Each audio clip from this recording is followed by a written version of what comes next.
Naghahalo din yung statement si Tariela. We cannot pass this resolution saying that Commodore Tariela is correct because he's wrong. If he just simply stated, I love the Philippines, I will fight for our territory, I'll fight for our sovereignty rights, I will do my duty, but sorry, dahil uminit ulo ko, nilabas ko to, pero hindi official yan. Tapos tayo. We beg to disagree, Mr. President, that Mr. Commodore Tariela is mistaken. So- we would not have put this resolution and authored it if we felt Mr. So Tariela. that's what I want to elicit. So the authors of this resolution is saying, pwede. So kung ang official ng presidente is to have certain decorum sa presidente ng China, pwede yung isang general hindi sumunod. Ang sa kanya, bastusin natin yung Pangulo Mr. ng President, isang bansa. that is his interpretation? No. Bastos yun. No, that is your interpretation. No. So if I ask them well, now... Mr. President, we beg to disagree. Can you show the slide Mr. ulit? President, we beg Mr. to disagree. President, The Department of National Mr. President, Defense tignan nyo naman po. has issued a statement condemning China's remarks, Mr. No, President. we're not talking about... Mr. President, if you look at the DFA, it was also telling Tariela, but not directly. It says, It was saying, follow the decorum, Mr. President. Mr. President, kung ganyan ang stand natin, then my staff now can show a meme of you. Mr. President, Mr. President, dito ba sa... Let me ask that question. Mr. President, I am not from China. Why will they put a meme? Why will your staff put No, a it's meme not about towards China. me? It's about No, decorum. You're comparing apples Mr. and President, oranges, no, Mr. no. President. You are simplifying what Session is is a suspended for 1 minute. complicated na international. I think we were just making a point. I will speak after him. No, Mr. President, I have made my point. Just for the record also, the resolution does not make mention of the caricature. So I'm not sure where Yes. where the point of the caricature is being Mr. President. pointed out. I will go there after this point, Mr. President. No. Mr. President, Rule 93, acts and language which offend a senator or any public institution shall be deemed parliamentary. From kindergarten, Mr. President, we are taught certain rules. How to address the teacher, how to respect your neighbor, paano i-address yung matatanda, di ba? Ganon din po sa international affairs. You do not mess with their flag and you do not mess with their symbol of authority, their king, sultan, prime minister, or president. That's why in this slide, Mr. President, it is very clear, yung official natin is, despite any dispute, si President Zelensky at President Putin, if you put them on the same room, magkakamayan yan. So that's why the question kay Commodore Tariela is, officially sanctioned ba yan? Which tama na tanungin ng Chinese ambassador, bakit? If a general in China makes a caricature of President Bongbong, dapat i-protest ng ating ambassador. At dapat tanungin, official ba yan? Because we cannot look underhanded pagdating po sa international community. Hindi pwede ang Pangulo makikipag-usap na eto walang personalan and then yung general mo, personal. So, I'm sorry I reacted because anyone who sees the caricature, is that a flattering caricature? If I do that caricature to any world leader, kahit dito, di ba? The majority leader is smiling. The majority leader and I had a we've known each other since 98. We've never argued with raising our voice. But umabot. I didn't even remember what I said. We apologized to each other. Bakit? Mali eh. Mali. Pero tama yung pinaglalaban mo, bro. Tama pinaglalaban ko. Mali yung paraan paano natin pinaglaban. So wala akong problema sa pinaglalaban ni Commodore Tariela. Pero hindi naman tayo fraternity dito sa Pilipinas na mali na nga brad mo, pero dahil bugbugan sa ibang bansa, sasabihin mo tama brad mo. Mali eh. Mali. I don't propose a resolution, but the guy should apologize and just say na, tama pinaglalaban ko, pero mali na ginawa kong ganyan. Now, if he wants to do that, he resigns his commission. He can go around, He can join the media, he can be a blogger, he can be a professor, he can be like Ronald Llamas and call himself a influencer or a political analyst, di ba? But when you're in uniform, the other countries will ask you, official ba yan? That's standard, Mr. President. Kaya tayo nagkakaproblema. Mr. President, wala namang problemang magtanong sila. Pero itong mga bitiw na salita nila sa kanilang Facebook official pages ay hindi katanggap-tanggap. Number one. Number two, kahit sa China, Mr. President, kinakarikature ang ating Pangulo ng state-controlled, China state-controlled media. Na alam natin, walang lumalabas dyan na hindi aprobado ng Communist Party. So merong China, Xinhua News, andito si BBM, may caricature, andito rin. So maliwanag, Mr. President, na they too, through their official channels, Sir President.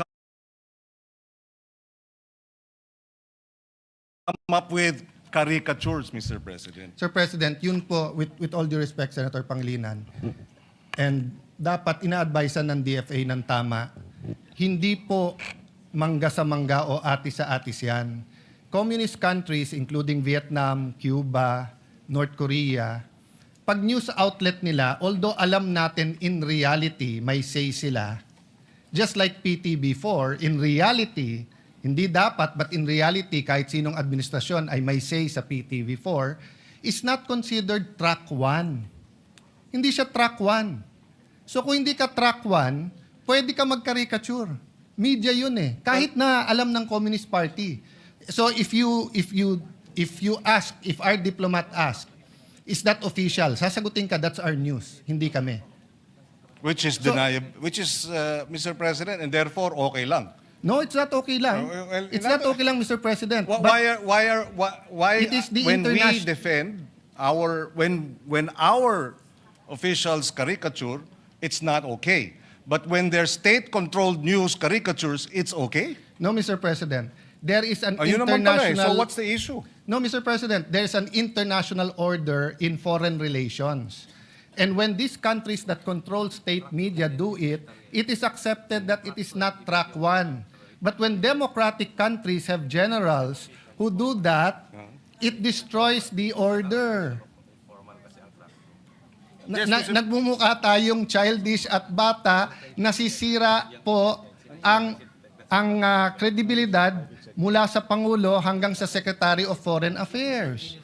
Kung hindi sila napapahiya na ginagawa ng state news, tayo napapahiya. Kasi walang maniniwala na gagawin ng general yan at hindi siya ipagsosorry, tapos sasabihin hindi siya opisyal. Well, again, Mr. President, if taken in isolation, and that's the difficulty here, the good senator is taking it in isolation. That was January 14. December pa lang, pinuntirya na ako. Si Senator Risa Ontiveros, the same. Nung nag-statement ang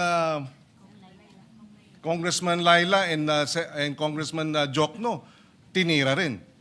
So, itong propensity to focus on Tariela because nagre-reklamo on China, it does not present the entire picture, Mr. President. Mr. President. This resolution would not have happened if it was just Mr. Tariela, Commodore Tariela they were complaining about. No, Mr. But precisely, it is a systematic propaganda campaign to discredit our public officials, to discredit our armed forces, Mr. President. Ganyan ang style. And the statement of the DND, if you look at it, if you read through it, they were saying, and they condemned the lies. Mr. President, they described it as lies ang nilalabas ng China. And then dito tayo, nagre-reklamo sila dahil dito sa caricature. Sana naman medyo patas tayo dahil dito naman tayo sa atin, Mr. President. Suportahan naman natin yung ating Coast Guard. Sila ang tumataya dyan eh. At suportahan natin ang DND at ang ating men in uniform. Yun ang ating Mr. President. kagustuhan para maipasa itong resolusyon na ito that we stand behind our men in uniform. We oppose and we condemn the lies, the disinformation, and the maligning being undertaken by China against the senators, against congressmen, against our men in uniform. Mr. President, ganun lang kasimple ito. Hindi na dapat pinahaba pa at pinatatagal pa to, Mr. President. Mr. President, that's his opinion that hindi to pwedeng pahabain. This affects OFWs. This affects our ailing economy. This affects our being a Christian nation.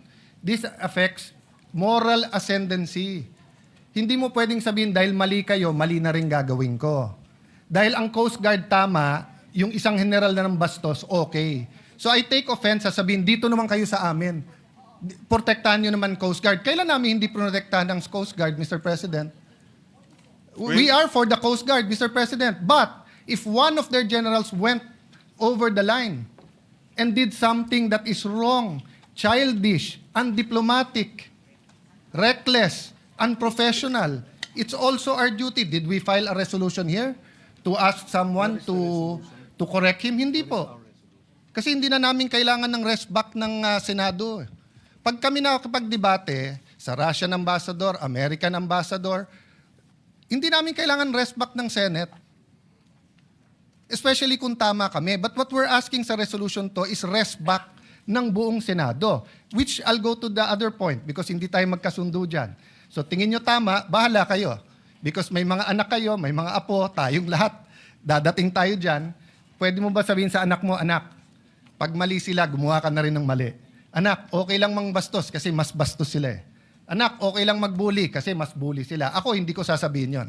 Ako, sasabihin ko, At hindi yun ang sinasabi. hindi, yun ang sinasabi mo, Mr. President, and I'm No, not yet Mr. finished. President. Of Kasi course you said, tama We si beg to Tariela. disagree, Mr. Mr. President, I'm not yet finished. No? Well, we beg to So, disagree. Mr. President, this is the question. The resolution question statement. Sabi dito, whereas, in response to the public statements of the Embassy of the People's Republic of China, etc., etc., walang naka-attach ko anong statements nila. So, paano tayo magdidebate dito? That's why mahaba to eh. Mga pang 3 araw to, iniisa-isa ko yung statements. Pinapakuha ko sa staff. Nagsumulala ako kay Tariela because tinitingnan ko statements ni Senator Risa. I think that's within her rights. She's been consistent with some of her... I may agree or disagree, but yun ang statement niya. I've been looking at the statement of the gentleman from Pampanga. You're a senator, you're a patriot. But yung kay Tariela, nakita ko kaagad eh. Tama yung iba niyang mga statements, pero mali yung ginawa niya na ganyan ang gagawin mo. Kasi pag ginawa kay President Bongbong yon, regardless kung opposition ako administrasyon, pagtatanggol ko siya. Dahil mali eh. Ang mali is mali. Hindi pwedeng mali sila, mali na rin tayo. Tama sila, tama tayo. May tama tayo niyan. So Mr. President, this is the question. How will we discuss and vote on this? Kung wala naman dito yung statements na kine-question natin. So will the gentleman attach these questions and furnish the members of this chamber? I don't think we ever passed a resolution. This is just 30 seconds, tapos na ako. On this point, we've never passed a resolution condemning anything without specifying what we're condemning. So, pwede bang sabihin, hindi ko gusto yung sinabi ni Senator Marcoleta sa CA. Hindi po. I saw the statement of Senator Lacson. I saw the other statements. Specify nila kung ano sinabi niya. Nakita ko statement ni Senator Marcoleta. Clarify niya. At least malinaw. Eto parang carte blanche na lang. Lahat ng sabihin ng Chinese ambassador, mali. Paano kung sinabi niya, good morning? Paano kung sinabi niya, ni hao? Good morning. Kinokondemn natin yon. Bawal na mag-good morning sa Pilipinas? Oh. You might say it's obvious na hindi yun ang kinokondemn. There's no such thing as obvious. The records of the Senate will bear this resolution and the discussions in this August hall. But anyone can add and subtract if it's general. So which statements are we talking about so that we in the minority, in the opposition, can be able to debate? That's why I started out today by simply saying, pagdating sa South China Sea, sa West Philippine Sea, nagkakaisa tayo, magkakasama tayo. Atin ito, ipaglaban natin to. Pero pagdating sa bastusan, out kami dyan. Kasi yung tama is tama, mali is mali.